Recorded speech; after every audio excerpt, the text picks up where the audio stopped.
છે એ માઈનસ અંદાજિત એક્સપાન્સ આપણા ખર્ચાઓ છે એ માઈનસ કરી અને જે અમાઉન્ટ આવે એ તમારો પ્રોફિટ છે કે લોસ એ આપણે ચેક કરવાનું છે કે તમે લોકોને કોઈ લોન લેવી હોય તો એ તમે લોન લેવા માટે બેંક જશો એટલે તમને ડાયરેક્ટ કહું છે કે અચ્છા તમે આવી જાઓ તમને લોન આપી દો એવું કહેશે નહીં. એને કોઈ ડોક્યુમેન્ટ આપવા પડશે ને તમારે.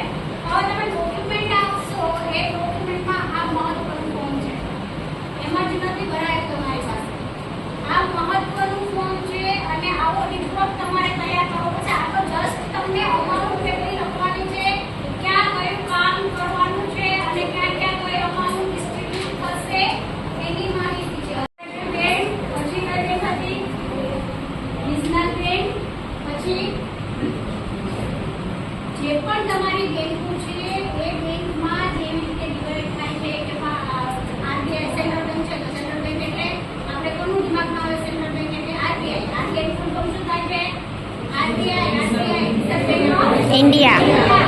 રિઝર્વ બેંક ઓફ ઇન્ડિયા છે એ શું કામ કરે છે કે એ શું કામ કરે છે કે જે બધી જ બેંકો કે જેટલી પણ બેંકો ઇન્ડસ્ટ્રી જેટલી પણ બેંકો રહેલી છે એના ઉપર ધ્યાન રાખે છે, એના નામ નિયમન કરે છે. પછી બીજું શું કામ કરે છે? ગવર્નમેન્ટ સિક્યુરિટીઝ કે ગવર્નમેન્ટના જેટલા આવક છે, ટ્રાન્ઝેક્શન થાય છે, ક્યાં કઈ વસ્તુઓ વપરાય છે એના ઉપર ધ્યાન રાખે છે. એ આરબીઆઈ કામ કરે છે. હવે આરબીઆઈ એ કઈ તમારી સેન્ટ્રલ બેંક. હવે કોમર્શિયલ બેંક છે એ કોમર્શિયલ બેંકમાં 3 ટાઈપની બીજી બેંકો આવે છે: public sector, private sector and foreign. છે કોર્પોરેટિવ બેંક એટલે આપણે જે સહકારી બેંક કહીએ ને જનરલ તમે જે સહકારી બેંક કેટલા ખબર છે? સહકારી બેંકનું નામ સાંભળ્યું હોય એવું, સહકારી બેંકનું નામ સાંભળ્યું હોય એવું. મંડળી લેવા જાય છે ને ઘરેથી કોઈ ખેડૂત હોય તો એમને ખબર હશે કે કરવાની. હવે એ ધિરાણ કોણ લઈ શકે કે એની પાસે જમીન હોવી જરૂરી છે.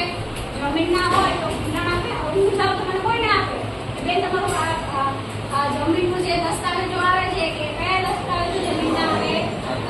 7 વાળા ને હવે એ તમારી છે એ સહકારી બેંકે જાય. હવે સહકારી બેંકો છે એ ક્યાં આવેલી હશે? તમારી સહકારી બેંકો છે એ ક્યાં આવેલી હશે? જો સ્ટેટ લેવલે કઈ બેંક હશે? State cooperative bank. જ્યારે ડિસ્ટ્રિક્ટ લેવલે કઈ બેંક હશે?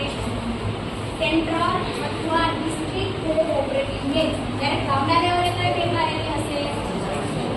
ગ્રામીણ બેંક નથી, કોઓપરેટિવ બેંક એટલે સહકારી બેંક. ગામડા લેવલે ધિરાણ કાર્ય ક્યાં થાય છે?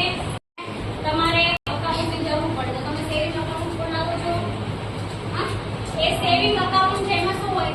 જનરલી આપણે જોઈએ તો તમારું સેવિંગ અકાઉન્ટ છે એમાં તમને તમે અમાઉન્ટ જે જમા કરાવો, કોઈ પણ અમાઉન્ટ તમે જમા કરાવો છો એનું તમને શું મળે છે? રિટર્નમાં કેટલી ટાઈમ સુધી તમે તમારી અમાઉન્ટને જમા રાખો છો એનું સમથિંગ તમને કંઈક ઇન્ટરેસ્ટ એટલે શું થયું? ઇન્ટરેસ્ટ એટલે વ્યાજ તમને કંઈક મળે છે. તો એ શું થયું? તમારું બચત ખાતું, સેવિંગ અકાઉન્ટ. હવે તમે બીજું શું કયું ખાતું ખોલાવી શકો છો? બીજું કયું ખાતું ખોલાવી શકીએ? કયું? Current account. હવે તમે બધા અહીંયા શા માટે આવ્યા છો ભાઈ? બિઝનેસ. તમે બધા આજે અહીંયા બેઠા છો તો શા માટે બેઠા છો? આપણે અહીંયા શા માટે